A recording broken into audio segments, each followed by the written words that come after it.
ಈ ಪಡುಮಲೆ ಕ್ಷೇತ್ರಕ್ಕೆ ಸುಮಾರು 1000 ವರ್ಷವಾದ ಹಿಸ್ಟ್ರಿ ಇದೆ. ಇದು ಕುಂಬಳೇಶ್ವರಿಯಲ್ಲಿ ಪ್ರಥಮವಾದ ಮನೆ ಇತ್ತು ಮುಂಚೆ.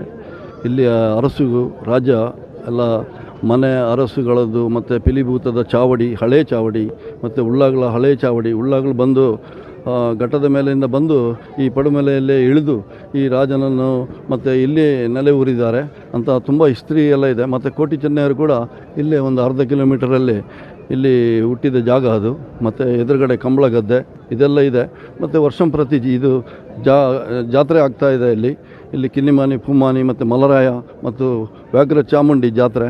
ಇವತ್ತು ವ್ಯಾಘ್ರ ಚಾಮುಂಡಿ ಲಾಸ್ಟ್ ಡೇ. ಹಾಗೆ ನಾವು ಕಂಪಲ್ಸರಾಗಿ ಬರಲೇಬೇಕು ನಮ್ಮ ಮನೆಗೆ. ಮತ್ತು ನಮ್ಮ ಇನ್ನೊಂದು ಮನೆ ಮುಡಾಯರು ಗುತ್ತು ಅಂತ, ಅಲ್ಲಿಗೆ ಸಹ ಪ್ರಸಾದ ಇದೆ. ಸೊ ಪ್ರಸಾದ ತಗೊಳ್ಳೋದು ಒಂದು ಸೆಂಟಿಮೆಂಟ್ ನಮಗೆ. ಹಾಗೆ ಬಂದಿದ್ದೇವೆ. ಎಲ್ಲರಿಗೂ ಒಳ್ಳೆಯದಾಗಲಿ, ಪಡುಮಲೆ ಇನ್ನೂ ಕೀರ್ತಿ ವಿಶೇಷವಾಗಿ ಬೆಳಗಲಿ ಅಂತ ಕೇಳಿಕೊಂಡು ನನ್ನ ದೇವಸ್ಥಾನಕ್ಕೆ ಜಾತ್ರಾ ಸಂದರ್ಭದಲ್ಲಿ ಆಗಮಿಸಿದಂತಹ ಭಕ್ತಾದಿಗಳಿಗೆ ನೀವೊಂದು ಶುಭ ಅಂದರೆ ನಮ್ಮ ಈ ಹಿಂದೂ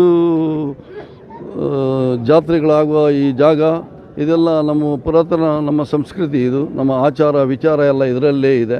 ಸೊ ನಾವು ದೇವರು ಮತ್ತು ದೈವಗಳನ್ನು ನಂಬುವವರು. ವಿಶ್ವಾಮಿತ್ರ ಸೃಷ್ಟಿ ಮಾಡಿದ ಜಾಗ ಇದು. ಸೊ ಎಲ್ಲದಕ್ಕೂ ಭಾಳ ಪ್ರಾಮುಖ್ಯತೆ ಇದೆ. ಹಾಗೆ ಈ ಜಾತ್ರೆ ಸ್ಪೆಷಲಾಗಿ ಈ ಪಡುಮಲೆ ಅಂದರೆ ಓನ್ಲಿ ದೇವಸ್ಥಾನ ಮಾತ್ರ. 1 ಕಿಲೋಮೀಟ್ರಲ್ಲಿ 3 ದೇವಸ್ಥಾನ ಇದೆ ಇಲ್ಲಿ. ಮತ್ತು ದೇವಸ್ಥಾನಗಳು ಎಲ್ಲ ದೇವರು ಇಲ್ಲಿದ್ದಾರೆ. ಈ ಉಳ್ಳಾಗಲು, ಕಿನ್ನಿಮಾನಿ, ಪೂಮಾನಿ, ಮಲರಾಯ ಮತ್ತು ವ್ಯಾಘ್ರ ಚಾಮುಂಡಿ ಮತ್ತು ಗುಳಿಗ, ಯಾವುದು ಬೇಕು ಕೊರಗಜ್ಜ ಎಲ್ಲ ಇಲ್ಲೇ ಇದ್ದಾರೆ. ಸೊ ಇದೊಂದು ಸಂಸ್ಕೃತಿಯ ಹಳೆಯ ಸಂಸ್ಕೃತಿಯ ಕೇಂದ್ರವಾಗಿತ್ತು. ಸೊ ಇನ್ನೂ ಭಾಳ ಡೆವಲಪ್ ಆಗಲಿಕ್ಕಿದೆ.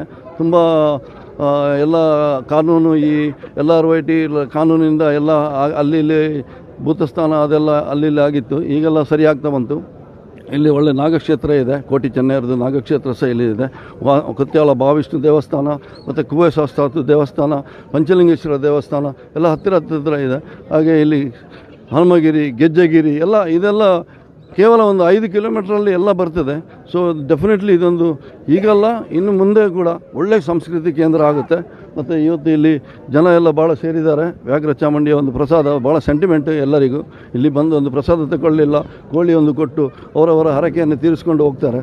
ಸೊ ದೇವರು ಎಲ್ಲರಿಗೂ ಒಳ್ಳೇದು ಮಾಡಲಿ. ಹಾಗೆ ಈ ಜಾಗ ಕೂಡ ಇನ್ನು ಮುಂದೆ ಕೂಡ ಒಳ್ಳೆಯ ಸಂಭ್ರಮದಿಂದ, ಒಳ್ಳೆಯ ವಿಜೃಂಭಿಸಲಿ ಅಂತ ನಾನು ಕೇಳ್ಕೊಳ್ತಾ ಇದ್ದೇನೆ. Thank you.